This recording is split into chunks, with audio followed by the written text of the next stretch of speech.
So good morning guys. तो चलिए start करते हैं आज के यानी कि 21 अक्टूबर के इंपॉर्टेंट करंट अफेयर्स को।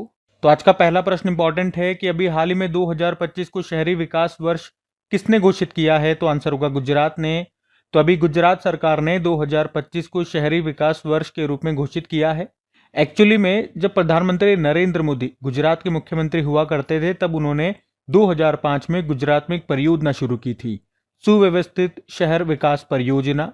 तो उसी के अभी 20 साल होने के उपलक्ष्य में अभी गुजरात सरकार ने 2025 को शहरी विकास वर्ष के रूप में घोषित किया है। और इसी के साथ अभी गांधीनगर नगर निगम को सबसे स्वच्छ शहर का पुरस्कार दिया गया और सूरत को पहला निर्मल गुजरात पुरस्कार दिया गया। और अब से हर साल 12 अक्टूबर को गुजरात में शहरी विकास दिवस के रूप में मनाया जाएगा। अच्छा, इसी तरह से आपको दिखाता हूं कि हम रिवाइज करते हैं कि 2025 को और किस रूप में हम मना रहे हैं। तो AICTE ने 2025 को ईयर ऑफ आर्टिफिशियल इंटेलिजेंस के रूप में घोषित किया। यूनाइटेड नेशन ने 2025 को क्वांटम विज्ञान और प्रौद्योगिकी का अंतर्राष्ट्रीय वर्ष घोषित किया था। यूनाइटेड नेशन ने ही 2025 को अंतर्राष्ट्रीय सहकारिता वर्ष घोषित किया। यूनाइटेड नेशन ने ही 2025 को शांति और विश्वास का अंतर्राष्ट्रीय वर्ष घोषित किया और नेपाल ने 2025 को विशेष पर्यटन वर्ष घोषित किया था। रक्षा मंत्रालय ने 2025 को सुधारों का वर्ष ईयर ऑफ रिफॉर्म्स के रूप में घोषित किया था। भारत और स्पेन 2026 को दोहरे वर्ष संस्कृति, पर्यटन और AI वर्ष के रूप में मनाएंगे। यूनाइटेड नेशन ने 2025 को ग्लेशियर संरक्षण वर्ष के रूप में घोषित किया था और UAE ने 2025 को समुदाय का वर्ष ईयर ऑफ कम्युनिटी के रूप में घोषित किया। इसरो ने 2025 को गगनयान वर्ष के रूप में घोषित किया और यूनाइटेड नेशन ने 2026 को अंतर्राष्ट्रीय महिला किसान वर्ष के रूप में घोषित किया। अरुणाचल प्रदेश ने 2025 से 2035 तक की अवधि को जल विद्युत का दशक घोषित किया था। ठीक है, तो ये सारे 2025 को हम जिस जिस रूप में मना रहे हैं वो मैंने आपको सब कुछ रिवाइज करवा दिया। ध्यान में रखना। अगला प्रश्न देखते हैं। फिर अगले में पूछ रहे हैं कि साउथ एशियन एथलेटिक्स चैंपियनशिप का शुभंकर क्या है, मैस्कॉट क्या है। तो आंसर होगा दलमा। तो साउथ एशियन एथलेटिक्स चैंपियनशिप 2025 की हम बात कर रहे हैं। ये भी 24 अक्टूबर को शुरू होगा, 26 अक्टूबर तक चलेगा। चौथा एडिशन है इस बार। कहाँ पर होगा? रांची, झारखंड में होगा और इसका मैस्कॉट शुभंकर है दलमा। ये यहाँ का जो राजकीय पशु है उससे प्रेरित एक हाथी है जो राज्य की शक्ति, सौम्यता और खेल भावना का प्रतीक है। आपको बता दूं, इससे पहले ये जो चैंपियनशिप है ये 2008 में आयोजित हुई थी। इस बार अब 2025 में हो रही है, चौथा संस्करण है और आयोजन करेगा साउथ एशियन एथलेटिक्स फेडरेशन, जिसकी स्थापना होती है 1993 में और प्रेसिडेंट है डॉक्टर ललित बहनोत। अब देखो मैस्कॉट वाला प्रश्न आ गया, शुभंकर। तो 2025 में क्या क्या शुभंकर हमने पढ़े करंट अफेयर्स में वो मैं आपको रिवाइज कराता हूँ। एक आपको याद होगा 38 नंबर के नेशनल गेम्स हुए थे 2025 में उत्तराखंड में, उसका मैस्कॉट था मौली। और पहली बार जो अभी खो खो वर्ल्ड कप हुए थे, ये सारे 2025 वाले रिवाइज करवा रहा हूँ मैं, है ना। अभी जो पहली बार खो खो वर्ल्ड कप हुए थे भारत ने होस्ट किया था, भारत में भी कहा नई दिल्ली में, उसका मैस्कॉट क्या था? तेजस और तारा, जो कि हिरण को रिप्रेजेंट करते हैं। खेलो इंडिया पैरा गेम्स 2025 का दूसरा एडिशन हुआ नई दिल्ली में, मैस्कॉट रहा उज्ज्वला जो रिप्रेजेंट करता है गौरैया को। खेलो इंडिया यूथ गेम्स 2025 सातवां एडिशन था, बिहार में हुए थे, मैस्कॉट रहा गजसिम्हा। 12वां वर्ल्ड पैरा एथलेटिक्स चैंपियनशिप ये भारत में हुआ था नई दिल्ली में और पहली बार इसकी मेजबानी भारत ने की थी। इसका शुभंकर था विराट, जो कि एक कृत्रिम ब्लेड युक्त टांग वाला युवा हाथी था। ब्रांड एम्बेसडर कंगना रनौत थी। एशिया रग्बी अंडर 27 चैंपियनशिप 2025 ये बिहार के राजगीर में हुआ था और उसका मैस्कॉट अशोक था जो रिप्रेजेंट करता है खरगोश को। खेलो इंडिया वाटर स्पोर्ट्स फेस्टिवल हुए थे पहली बार, अभी श्रीनगर की डल झील में हुए थे, मैस्कॉट था हिमालयन किंगफिशर। और 12वां men's Asia hockey cup 2025 Rajgir Bihar में हुए थे और उसका मैस्कॉट चांद था। चांद क्या है? बिहार के वाल्मीकि टाइगर रिजर्व के बाघ से ये प्रेरित था, मतलब बाघ था। और अभी जो 11वां एशियन एक्वेटिक चैंपियनशिप 2025 हुआ था भारत में अहमदाबाद में, उसका मैस्कॉट था जलवीर। ठीक है, तो ये सभी मैस्कॉट इसी साल हमने पढ़े हैं, मैंने एक साथ आपको रिवाइज करवा दिए, ध्यान में रखना। अगला प्रश्न देखते हैं। फिर अगले में पूछ रहे हैं कि 11वें इंडिया इंटरनेशनल साइंस फेस्टिवल ये कहाँ पर आयोजित किया जाएगा। तो आंसर होगा चंडीगढ़ में। हम बात करें इंडिया इंटरनेशनल साइंस फेस्टिवल 2025 की, इस बार इसका ये 11वां एडिशन होगा। ये दिसंबर के महीने में होगा, 6 से लेकर 9 दिसंबर तक। कहाँ पर? चंडीगढ़ में होगा। और थीम क्या होगी? विज्ञान से समृद्धि, आत्मनिर्भर भारत के लिए। ये इस बार मैंने कहा 11वां एडिशन होगा। पहला एडिशन इसका 2015 में हुआ था नई दिल्ली में, हर साल होता है ये। और आयोजन करने का उद्देश्य तो देश की वैज्ञानिक उपलब्धियों को प्रदर्शित करना और व्यापक जन भागीदारी को प्रेरित करना। इसका आयोजन करता है ministry of science and technology and ministry of earth science. ठीक है, इंडिया इंटरनेशनल साइंस फेस्टिवल है ये। अच्छा, इसी तरह से कुछ फेस्टिवल्स मैं आपको रिवाइज करवाता हूँ। अभी पोसान पोया महोत्सव मनाया गया था श्रीलंका में। इसी तरह से वैशाख पोया उत्सव भी होता है श्रीलंका में। बोनालो उत्सव तेलंगाना में मनाया जाता है। कट्टारागामा एसाला महोत्सव श्रीलंका में। महाराष्ट्र ने गणेशोत्सव को राज्य उत्सव घोषित किया। गवरी या राई महोत्सव भील समुदाय के द्वारा मनाया जाता है राजस्थान में। पहला बिम्स्टेक पारंपरिक संगीत महोत्सव भारत में मनाया गया था नई दिल्ली के भारत मंडपम में। बसोहली महोत्सव जम्मू कश्मीर में रामायण की थीम पर मनाया गया इस बार। और मारबत महोत्सव नागपुर महाराष्ट्र में। नुआखाई फेस्टिवल उड़ीसा। पट्ट उत्सव जम्मू कश्मीर। कर्मा पूजा फेस्टिवल झारखंड। बथुकम्मा फेस्टिवल तेलंगाना। जास्कर महोत्सव लद्दाख में। ठीक है, तो ये भी ध्यान में रखना। अगला प्रश्न देखते हैं। फिर अगले में पूछ रहे हैं, हाल ही में विश्व सांख्यिकी दिवस कब मनाया गया? तो आंसर होगा 20 अक्टूबर को। तो वर्ल्ड स्टैटिस्टिक डे ये 20 अक्टूबर को मनाया जाता है और ये हर 5 साल में एक बार मनाते हैं। पहली बार 2010 में मनाया, दूसरी बार 2015, तीसरी बार 2020, अभी चौथी बार 2025 में मनाया। तो इस बार हमने कहा ये चौथी बार हम वर्ल्ड स्टैटिस्टिक डे के रूप में मना रहे हैं 2025 को 20 अक्टूबर को। तो इम्पॉर्टेंट रहेगा प्रश्न। और थीम भी है। थीम क्या है? सभी के लिए गुणवत्तापूर्ण आंकड़े और data, driving change with quality statistic and data for everyone. और भारत में राष्ट्रीय सांख्यिकी दिवस नेशनल स्टैटिस्टिक डे आप जानते हो 29 जून को होता है। पीसी महालनोबिस की जयंती को, जिन्हें हम फादर ऑफ इंडियन स्टैटिस्टिक कहते हैं, जिसकी थीम थी 75 years of national sample survey. और ये वर्ल्ड स्टैटिस्टिक डे है। ठीक है, तो ये ज़रूर याद रखिएगा। 5-5 साल में आता है, तो इस बार आया। अब अगली बार 2030 में जाकर के मनाएंगे, तो इसकी थीम और ये कब मनाते हैं ये दोनों याद रखना। बाकी अक्टूबर में कौन कौन से डेज हमने मनाए एक बार मैं आपको रिवाइज करवा दूं। तो 1 अक्टूबर को अंतर्राष्ट्रीय वृद्धजन दिवस, इंटरनेशनल कॉफ़ी डे और वर्ल्ड वेजिटेरियन डे मनाया। 2 अक्टूबर को अंतर्राष्ट्रीय अहिंसा दिवस और स्वच्छ भारत दिवस। 4 अक्टूबर को विश्व पशु दिवस। 5 अक्टूबर को राष्ट्रीय डॉल्फिन दिवस और वर्ल्ड टीचर डे। 6 अक्टूबर को विश्व पर्यावरण दिवस, वर्ल्ड हैबिटेट डे, जो कि अक्टूबर के पहले सोमवार को होता है। 7 अक्टूबर को वर्ल्ड कॉटन डे। 8 अक्टूबर को इंडियन एयरफोर्स डे। 10 अक्टूबर को विश्व मानसिक स्वास्थ्य दिवस और नेशनल पोस्टल डे। और 11 अक्टूबर को अंतर्राष्ट्रीय बालिका दिवस और विश्व पक्षी प्रवासी दिवस। 13 अक्टूबर को अंतर्राष्ट्रीय आपदा जोखिम न्यूनीकरण दिवस मनाया। 14 अक्टूबर को विश्व मानक दिवस, वर्ल्ड स्टैंडर्ड्स डे। 15 अक्टूबर को विश्व छात्र दिवस। 16 अक्टूबर को वर्ल्ड एनेस्थीसिया डे और विश्व खाद्य दिवस। 17 अक्टूबर को गरीबी उन्मूलन के लिए अंतर्राष्ट्रीय दिवस के रूप में मनाया था। तो ये अक्टूबर के डेज हम मनाए, ध्यान में रखना। अगला प्रश्न देखते हैं। फिर अगले में पूछ रहे कि अभी हाल ही में कटी बिहू उत्सव ये कहाँ मनाया गया? तो आंसर होगा असम में। तो कटी बिहू, जिसे कोंगाली बिहू भी कहते हैं, असम में मनाया जाने वाला एक फसल उत्सव है जो कि अक्टूबर में मनाया जाता है। तो इस त्यौहार के दौरान लोग अपने घरों के आंगन में तुलसी के पौधे के पास और धान के खेतों में दीपक जलाते हैं और अच्छी फसल और परिवार की समृद्धि की कामना करते हैं। आपको बता दो, एक बार इसी तरह का प्रश्न एसएससी में पूछा गया था कि ये जो कटी बिहू उत्सव है, इसमें जो दीपक है किस पौधे के सामने लगाया जाता है? तो आंसर वहाँ पे तुलसी था।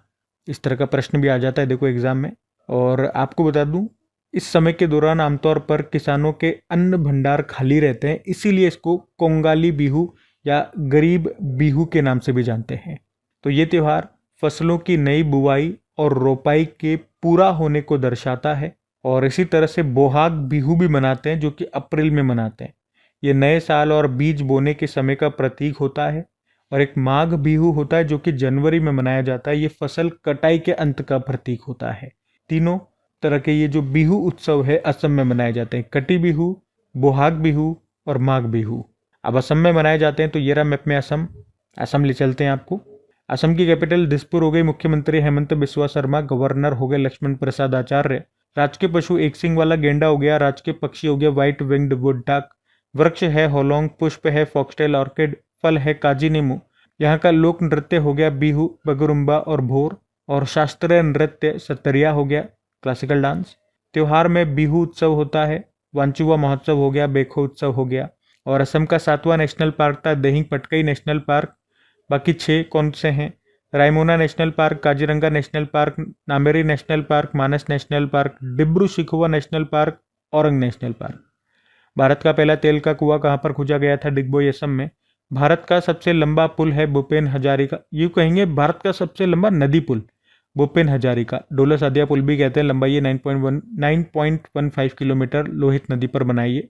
उसके अलावा कुछ करंट अफेयर्स देखें असम से, तो असम ये देश का पहला राज्य होगा जिसके पास अपना स्वयं का उपग्रह होगा जिसका नाम असम सेट है। टाइम मैगजीन की वुमेन्स ऑफ द ईयर 2025 की सूची में किस भारतीय महिला को शामिल किया गया? असम की डॉक्टर पूर्णिमा देवी बर्मन को। और असम ये भारत का पहला राज्य बन गया जिसने बायो E3 पॉलिसी को अपनाया। उसके अलावा मुख्यमंत्री महिला उद्यमिता अभियान यहाँ शुरू हुआ। इंडियन आर्मी और असम पुलिस ने मिलकर ऑपरेशन गोस्ट सिम लॉन्च किया। गज मित्र नाम से एक पहल शुरू की थी असम ने। और भारत का पहला एक्वाटेक पार्क को असम में लॉन्च किया गया। मुख्यमंत्री जीवन अनुप्रेरणा योजना यहाँ शुरू हुई थी। मुख्यमंत्री निजुत मोइना असोनी 2.0 योजना शुरू हुई। ऑपरेशन फॉल्कन यहाँ पे शुरू हुआ था गेंडों के अवैध शिकार नेटवर्क को खत्म करने के लिए। भारत का 22वां IIM ये स्थापित किया जाएगा गुवाहाटी में। समन्वय शक्ति 2025 हुआ था असम और मणिपुर में, इंडियन आर्मी ने आयोजित किया। असम में भारत का पहला वल्चर कंजर्वेशन पोर्टल लॉन्च हुआ। असम में एक नेशनल स्पोर्ट्स अवार्ड्स की शुरुआत की गई, इसका नाम बोगेश्वर बरुआ के नाम पर रखा गया, जो कि असम के पहले व्यक्ति जिन्हें अर्जुन अवार्ड मिला था। भारत का पहला बैम्बो बेस्ड बायो रिफाइनरी ये असम राज्य के नुमालीगढ़ में बनाया जा रहा है। ठीक है, तो असम से बनने वाले ये सारे करंट अफेयर्स के प्रश्न हमने देखे। ध्यान में रखना, अगला प्रश्न देखते हैं। फिर अगले में पूछ रहे हैं कि अभी राज्य खनन तत्परता सूचकांक स्टेट माइनिंग रेडनेस इंडेक्स 2025 की माइनिंग रिच कैटेगरी में कौन टॉप पर है? तो आंसर होगा मध्य प्रदेश। एक्चुअली में अभी खनन मंत्रालय मिनिस्ट्री ऑफ माइंस ने पहली बार स्टेट माइनिंग रेडीनेस इंडेक्स 2025 जारी किया है। ये इंडेक्स मेजर करता है कि कौन सा स्टेट अपने खनिजों यानी कि मिनरल्स को ज़्यादा एफिशिएंटली और सस्टेनेबली तरीके से मैनेज और प्रोड्यूस कर रहा है। इस इंडेक्स की शुरुआत भारत सरकार ने यूनियन बजट 2025-26 में की थी और अब इसे जारी किया है। इस इंडेक्स को 3 कैटेगरी में बांटा गया है। पहली कैटेगरी है कैटेगरी ए में हम बात कर रहे हैं मिनरल रिच स्टेट्स की, यानी कि खनिज समृद्ध राज्यों की जिनके पास मिनरल्स ज़्यादा हैं। कैटेगरी बी में बात कर रहे हैं मॉडरेटली एंडोड स्टेट्स की, यानी कि मध्यम रूप से संपन्न राज्यों में जिनके पास मिनरल्स मध्यम रेंज में है। और तीसरी कैटेगरी है कैटेगरी सी लो एंडोमेंट स्टेट, कम बंदोबस्ती वाले राज्य जिनके पास मिनरल्स कम मात्रा में है। तो हमने प्रश्न में भी रिच कैटेगरी की बात की है, मिनरल रिच स्टेट्स की बात की है, यानी कि कैटेगरी ए की। तो इसमें टॉप पर मध्य प्रदेश है, दूसरे पे राजस्थान है, तीसरे पे गुजरात है। बाकी अगर कैटेगरी बी की बात करते हैं मध्यम रूप से संपन्न राज्यों में, तो पहले स्थान पे गुजरात है, फिर दूसरे पे उत्तर प्रदेश है, तीसरे पे असम है। तीसरी कैटेगरी में यानी कि जिनके पास बहुत कम मात्रा में मिनरल्स अवेलेबल है, तो ऐसे में पहले स्थान पर पंजाब है, दूसरे पे उत्तराखंड है, तीसरे पे त्रिपुरा है। अच्छा, एक प्रश्न अब मैं आपसे पूछता हूँ। इसी साल हमने देखा कि हमने टोटल 5 खनिजों को मेजर मिनरल्स प्रमुख खनिजों के रूप में वर्गीकृत किया, क्लासिफाइड किया। वो कौन कौन से खनिज हैं, वो कौन कौन से मिनरल्स हैं? इसका उत्तर आप लोग देंगे कमेंट बॉक्स में। हम अगला प्रश्न देखते हैं। फिर अगले में पूछ रहे हैं अभी हाल ही में वी राइज नाम से एक पहल को किसने शुरू किया है? तो आंसर होगा नीति आयोग ने। तो अभी नीति आयोग ने वी राइज नाम से एक इनिशिएटिव, एक पहल को शुरू किया। नीति आयोग के वुमेन एंटरप्राइजेज प्लेटफॉर्म ने डीपी वर्ल्ड कंपनी के साथ मिलकर के इसको लॉन्च किया। लॉन्च करने का उद्देश्य क्या है? महिलाओं के द्वारा चलाए जा रहे एमएसएमईज को ग्लोबल मार्केट तक पहुंचाना। तो इसमें होगा क्या? महिलाओं के द्वारा चलाए जा रहे एमएसएमईज को मेंटरशिप और बिजनेस सपोर्ट दिया जाएगा ताकि वे अपने प्रोडक्ट्स को ग्लोबली बेच सके। उन्हें उनके प्रोडक्ट्स की ब्रांडिंग के साथ साथ फाइनेंस और लॉजिस्टिक में भी मदद की जाएगी। तो मेन उद्देश्य यही है, वुमेन एंटरप्रेन्योर्स को ग्लोबल सप्लाई चेन से जोड़ना। तो वीर राइज ये पहल है, इसको नीति आयोग ने शुरू किया, ये आप ध्यान रखिएगा। वुमेन एंटरप्रेन्योर्स को सपोर्ट करने के लिए है ये पहल, एक लाइन में ऐसे याद रख लो। नीति आयोग की बात कर लें, नीति मतलब होता है national institution for transforming India. इसके अध्यक्ष होते हैं जो भारत के प्रधानमंत्री यानी कि नरेंद्र मोदी। उपाध्यक्ष हैं डॉक्टर सुमन के बेरी। सीईओ हैं BVR सुब्रमण्यम। कुछ और प्रश्न बनते हैं क्या नीति आयोग से, एक बार देखते हैं। नीति आयोग ने sustainable development goal India index 2023-24 के अनुसार भारत का स्कोर दिया था 71। इसमें टॉप पे उत्तराखंड और केरल था। नीति आयोग के महिला उद्यमिता चैप्टर में शामिल होने वाला पहला राज्य बना था तेलंगाना। नीति आयोग के पहले राजकोषीय स्वास्थ्य सूचकांक 2025 में टॉपर उड़ीसा है। नीति आयोग ने किसकी अध्यक्षता में एम्स के आधुनिकीकरण के लिए समिति का गठन किया? VK Paul. Frontier tech hub इसको शुरू किया नीति आयोग ने, जिसका उद्देश्य है क्वांटम कंप्यूटिंग को विकसित करना। नीति आयोग का पूर्णकालिक सदस्य बनाया गया राजीव गौबा को। नीति आयोग ने ट्रेड वॉच नाम से एक रिपोर्ट जारी की। नीति आयोग के अनुसार भारत जापान को पीछे छोड़कर दुनिया की चौथी सबसे बड़ी अर्थव्यवस्था बन गया है। नीति आयोग के उत्तर पूर्वी क्षेत्र सतत विकास लक्ष्य सूचकांक 2023-24 में कौन सा जिला टॉप पर रहा? हनतियाल, जो कि मिजोरम का है। पहला इंडिया इलेक्ट्रिक मोबिलिटी इंडेक्स किसने जारी किया? नीति आयोग ने। और वर्क फॉर विकसित भारत पोर्टल को भी नीति आयोग ने शुरू किया था। तो ये सभी प्रश्न बनेंगे नीति आयोग से, ध्यान में रखना। अगला प्रश्न देखते हैं। फिर अगले में पूछ रहे, हाल ही में भारतीय तटरक्षक बल ने कहा 2 दिवसीय क्षेत्रीय खोज और बचाव अभ्यास रीसैरेक्स 2025 का आयोजन किया? तो आंसर होगा कर्नाटक। तो एक्सरसाइज का नाम है रीसैरेक्स 2025, मतलब regional research and rescue exercise. Hindi में बोलोगे क्षेत्रीय खोज और बचाव अभ्यास, जिसका आयोजन किया इंडियन कोस्ट गार्ड ने।